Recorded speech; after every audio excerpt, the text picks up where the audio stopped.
குடியரசுத் தலைவர் திரௌபதி முர்மு வேலூர் அருகே உள்ள தங்க கோவிலில் இன்று சிறப்பு வழிபாடு நடத்தினார். வேலூர் அருகே ஸ்ரீபுரத்தில் ஸ்ரீ நாராயணி பீடத்திற்கு சொந்தமான தங்க கோவில் உள்ளது. பிரசித்தி பெற்ற இந்த ஆலயத்திற்கு தினமும் ஏராளமானோர் வந்து வழிபாடு நடத்தி செல்வது வழக்கம். இந்நிலையில் குடியரசுத் தலைவர் திரௌபதி முர்மு திருப்பதியிலிருந்து ஹெலிகாப்டர் மூலம் இன்று காலை வேலூர் ஸ்ரீபுரத்திற்கு வருகை தந்தார்.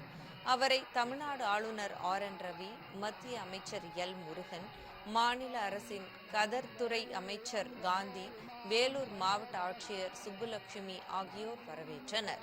பின்னர் தங்கக்கோவிலில் உள்ள ஸ்ரீ நாராயணி அம்மன், வெள்ளி விநாயகர், ஸ்வர்ணலட்சுமி மற்றும் பெருமாள் சன்னதிகளில் குடியரசுத் தலைவர் வழிபாடு நடத்தினார். மேலும் அங்கு 5 கோடி ரூபாய் மதிப்பீட்டில் கட்டப்பட்டிருக்கும் தியான மண்டபத்தையும் குடியரசுத் தலைவர் திறந்து வைத்தார். குடியரசுத் தலைவரின் வருகையை முன்னிட்டு வேலூரில் 1700 போலீசார் பாதுகாப்பு பணியில் ஈடுபட்டனர்.